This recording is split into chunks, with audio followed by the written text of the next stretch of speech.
Assalamualaikum dan selamat tengah hari. Dengar tak suara cikgu?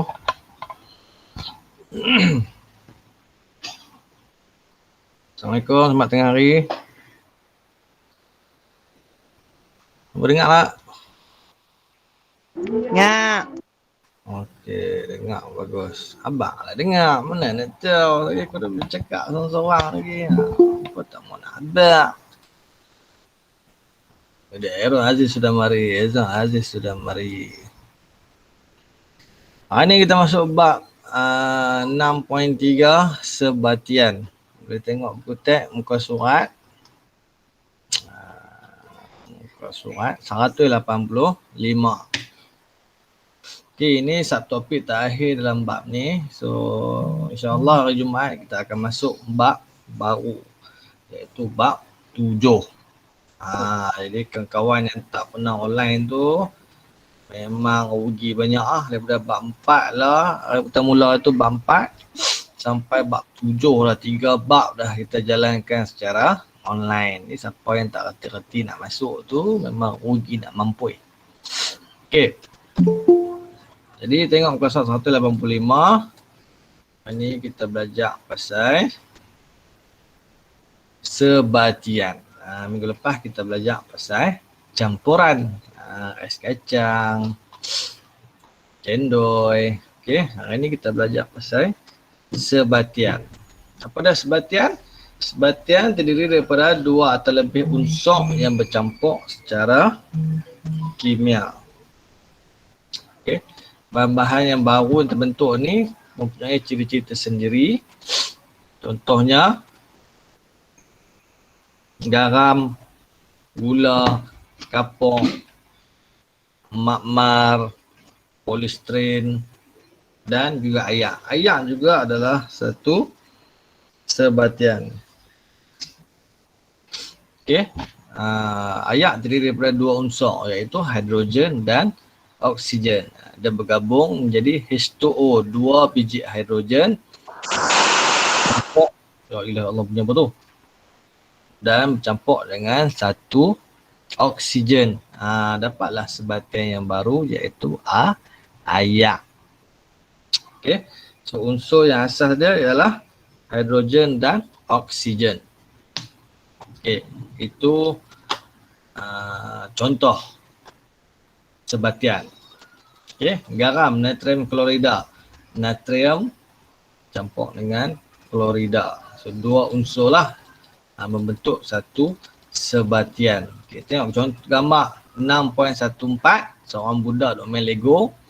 Permainan blok diperbuat daripada politena iaitu gabungan karbon dan hidrogen. Plastik tu, plastik dia tu, plastik yang buat blok tu ialah politena, iaitu gabungan karbon dan hidrogen. 2 unsur.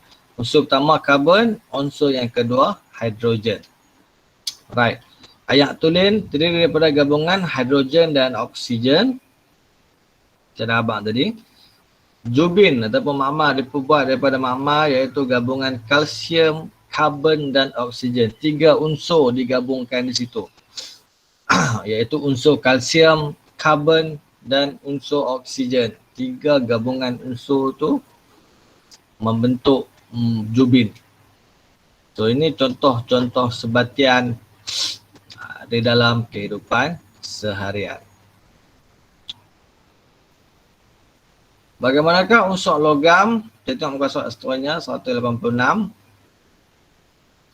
Bagaimanakah unsur logam dan unsur bukan logam bergabung secara kimia dan membentuk satu sebatian? Magnesium, aluminium, zinc, besi dan kuprum itu ialah logam. Bertindak balas dengan oksigen dan membentuk logam oksida. Okey, magnesium campur oksigen dia akan dapat magnesium oksida. Oksigen tu tukar jadi oksida. Sampai ya Allah, tak buat macam ni. Hei. Apa dah kelas ni? Alisa. Tolong maaf. Okey. So yang sebelah kiri magnesium, aluminium, zinc, besi dan kuprum itu ialah besi, contoh-contoh logam. yang dicampur ialah oksigen. So nak dapat jawapan dia, ambil nama besi campur dengan oksigen yang telah ditukar nama jadi oksida. So bila oksida tu ialah sejenis oksigen. Okay. Mudahnya lah nak bagi senang faham lah. So magnesium campur oksigen, hang tak akan dapat magnesium oksigen, hang akan dapat magnesium oksida. Okay. Aluminium campur oksigen akan dapat aluminium oksida. Zinc campur oksigen akan dapat zinc oksida. Besi campur oksigen, besi oksida. Dan beberapa lagi lah. Unsur logam yang tidak balas dengan ayak untuk menghasilkan sebatian yang bersifat alkali dan membebaskan gas hidrogen. Unsur-unsur tersebut dikenali sebagai logam alkali. Contohnya lithium, natrium dan kalium. Okay, lithium campur dengan ayak, H2O, ayak ialah H2O. Dia akan dapat lithium hidroksida campur gas hidrogen. Apa saya tunjuk juga kat awak macam mana dapat dia tu, walaupun saya rasa apalah kita tunjuk bila. So dia kata apa contoh tadi, lithium lah. Lithium campur dengan ayak. Ayak ialah H2O. So kita akan dapat lithium campur. Okay.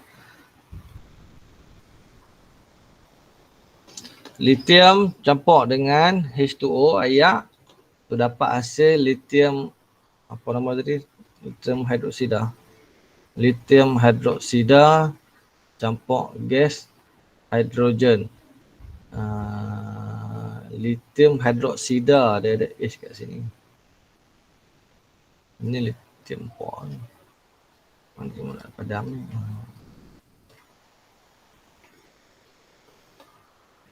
Okey. Lithium hidroksida, LiOH lah. LiOH ialah lithium hidroksida campur dengan H ialah gas hidrogen. Okey, kalau awak tengok kat sini, lithium ada satu ya sebelah kiri ni, Li ni sebelah kiri ada satu, so sebelah kanan pun ada satu. Hidrogen sebelah kiri ada dua kan, H2 kan, sebelah kanan ada satu, dua. Okey, dan juga oksigen O ni ada satu belah kiri, belah kanan pun ada satu saja. So kita dapat persamaan yang betul. So ini yang berlaku tadi, iaitu lithium campur dengan ayak. Lithium campur dengan ayak akan dapat lithium hidroksida campur gas hidrogen. LiOH ini ialah lithium hidroksida. H sahaja ini, ini kita panggil gas hidrogen. Okay. Natrium campur ayak, kita cuba buat tengok. Natrium campur ayak,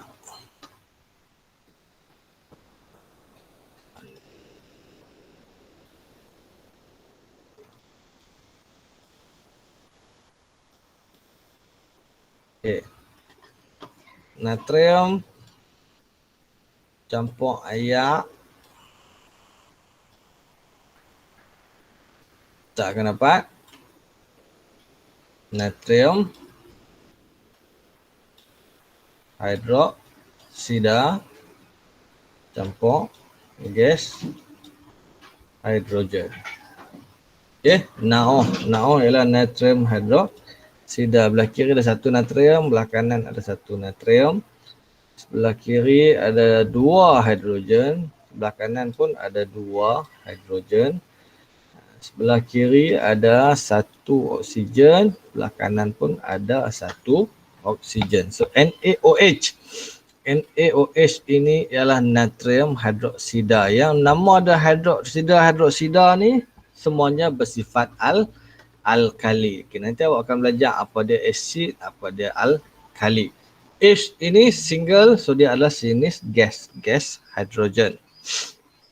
Okey. Kemudian kalium campur dengan air sama juga, kita akan dapat kalium hidroksida campur gas hidrogen. Okay. Serbuk besi dan serbuk sulfur akan membentuk besi sulfida.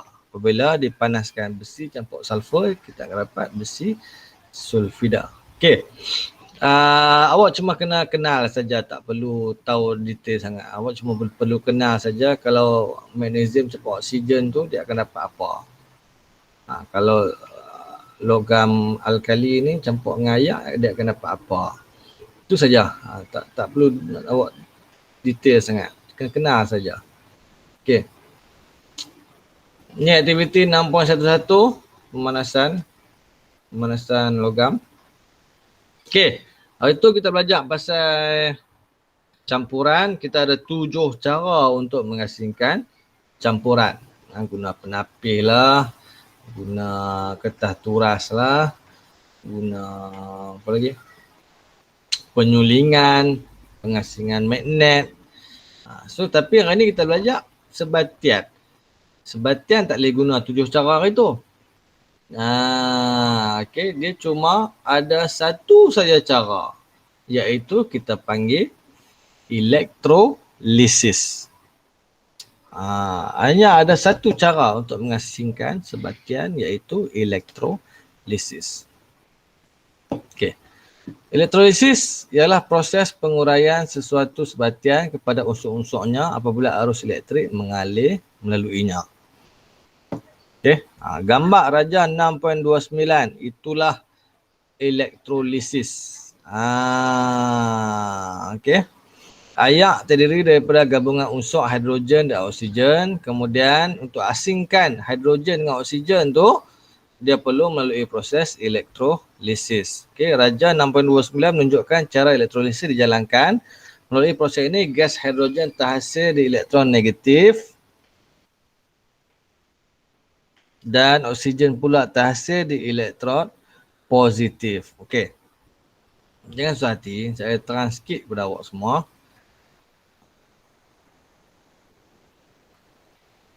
Alamak. Alah, ni aku rimah sekali ni. Aku dah setting lelok lah. Ish, dah lari pula dah. Cepatlah sikit.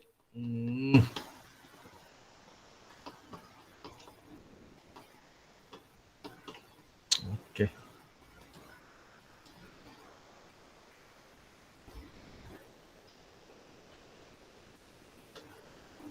Tak sikit lagi. Baru nampak. Alright.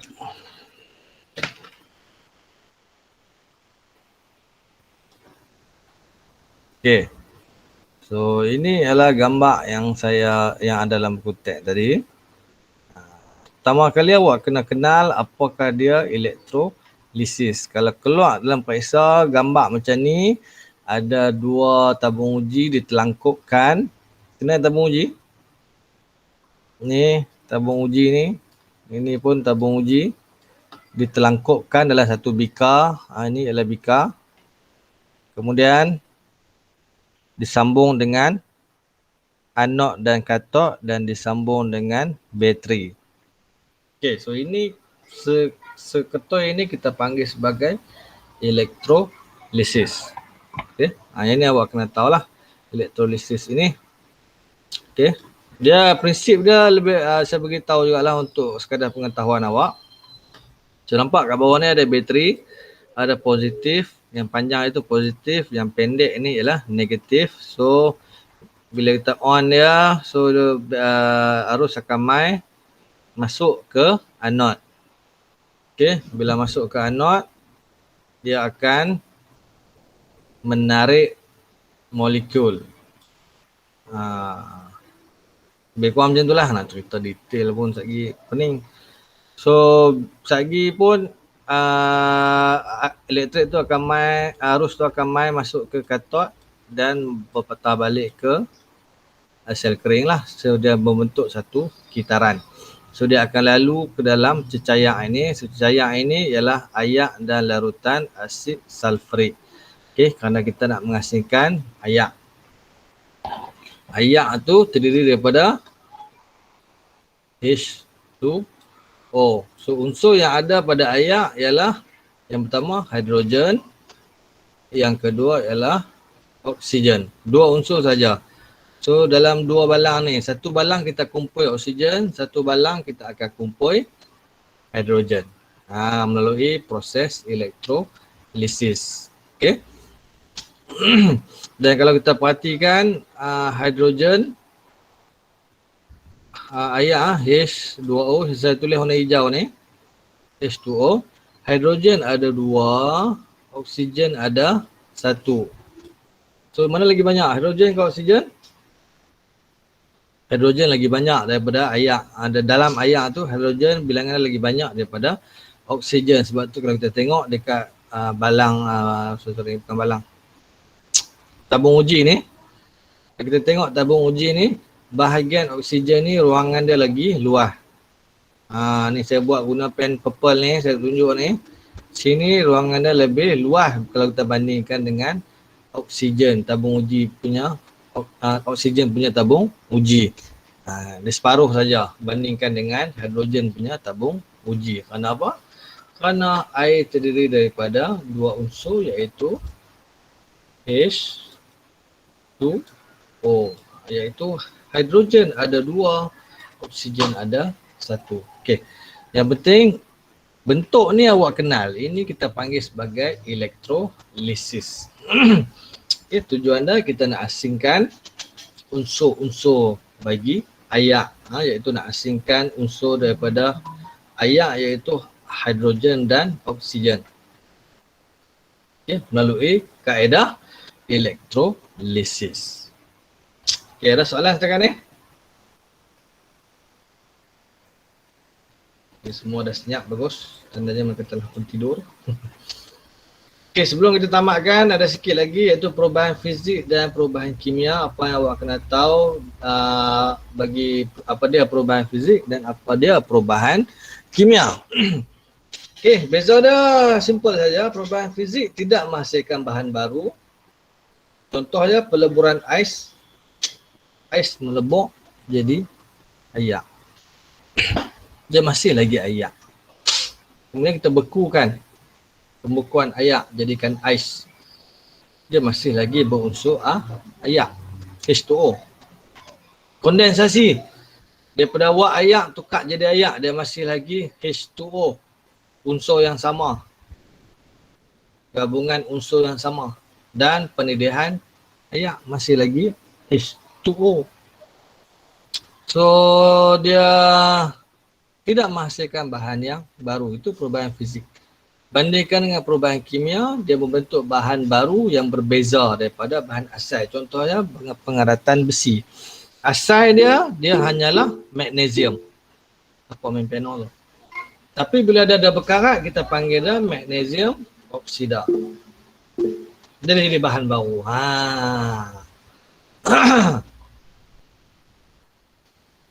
Contoh lain perebutan daun dan respirasi sel. Okay, saya nak bagi contoh tak berapa nak terror ni. Saya yang pengaratan besi tu saya boleh abang lah. Daripada ferrum, contohnya asal dia besi, dia adalah ferrum. Bila dia sudah berkarat, dia jadi ferrum oksida. So dah jadi bahan baru. So itu ialah perubahan kimia. So, kita kena kenal yang mana perubahan kimia, yang mana perubahan fizik. Okay.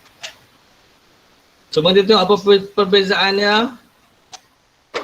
Kalau perubahan fizik dan perubahan kimia, persamaan dia berlaku pada jirim yang warna oranye ni, dan perubahan tenaga berlaku.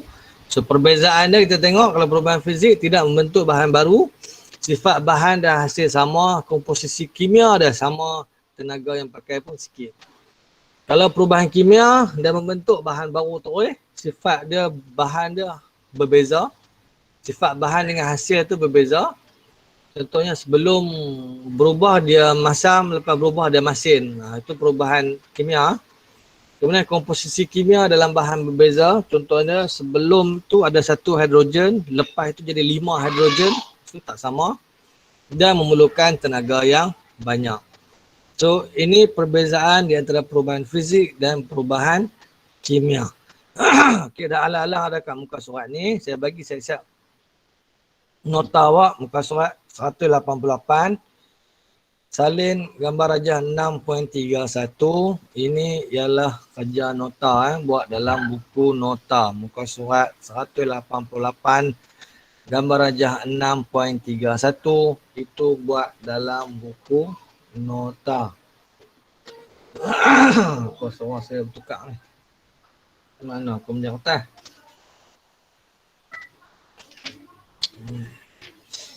Okay, next ialah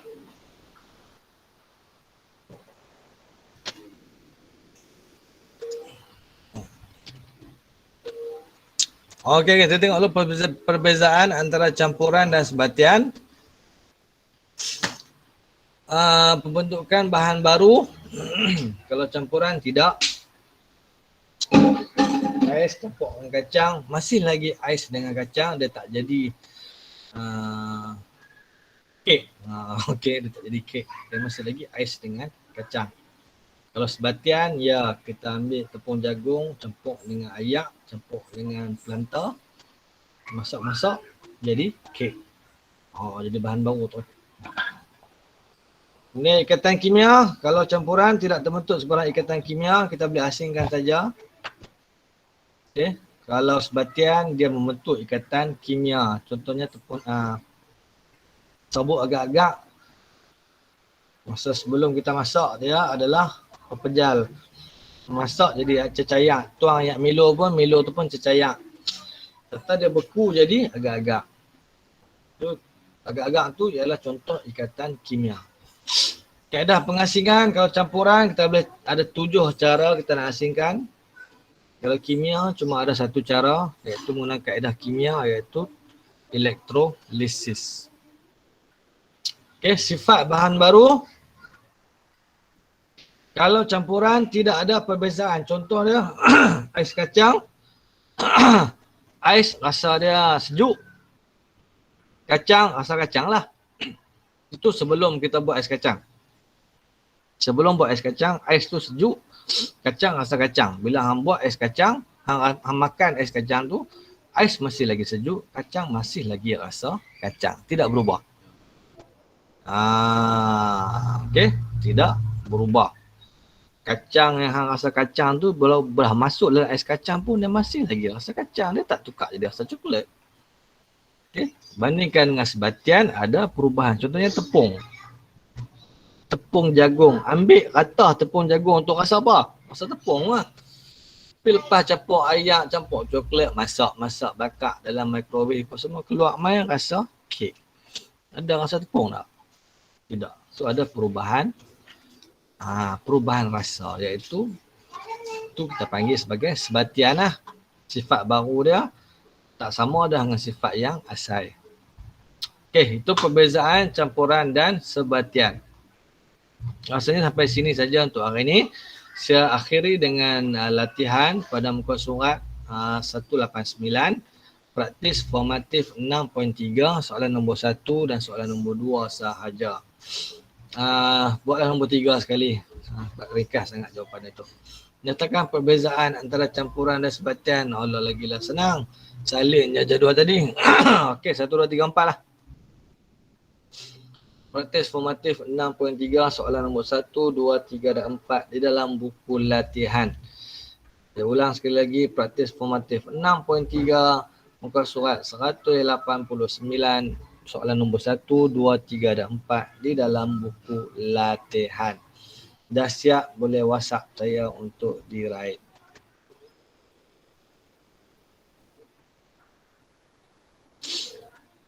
Okay, hari ni ada 9 orang, bagus. 9 orang yang online pada ini hari. Siapakah dia? Ya, siapa angkat tangan tu? Syuhada. Ya, ada apa tu? Syuhada angkat tangan siapa? Nak nyanyi ya? Kita ada Hazim Akmal. Hazim Akmal nama sebenar Kau dengar lah ni weh. Kemudian kita ada Muhammad Faris Farhan. Faris Farhan ialah salah seorang pelajar yang tak pernah miss. Haikal Dini juga selalu tak pernah miss. Syuhada binti Syahrizal. Ini macam tak biasa dengar. Oh, saya tak kenal. Syuhada, Nur Syuhada. Panjang sangat nama. Kemudian kita ada Aina Nur Fatimah. Ini pun antara pelajar-pelajar yang rajin, selalu online. Mak Adam memang pun sama, tak pernah miss. Kemudian Muiz, setiap minggu ada. Kemudian nombor 8 kita ada Ecah. Ecah pun semenjak beli handphone baru ni tak pernah miss lah. Kemudian 7, 8, 9. Kita ada Ni Akil. Ini pun tak pernah miss. Saya nampak macam Aaron masuk tadi. Aaron mana Aaron? Tadi dia ada kan? Weh, awak apa bisu apa ni? Saya guna email Syuhada, nama saya Safiah. Pula dah. Awak tak cakap je nak main WhatsApp pula dah. Abang lah. Google Meet ni dua hala. Safiah mana pun tak tahu ni. Safiah.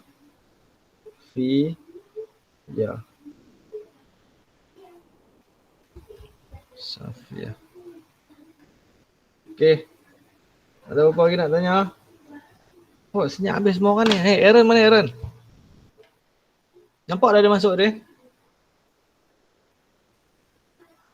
Aduh, letih lah budak-budak ni. Okeylah. Sampai sini saja kelas untuk hari ni. Kita jumpa lagi pada hari Jumaat akan datang. Sekian, terima kasih. Assalamualaikum warahmatullahi wabarakatuh.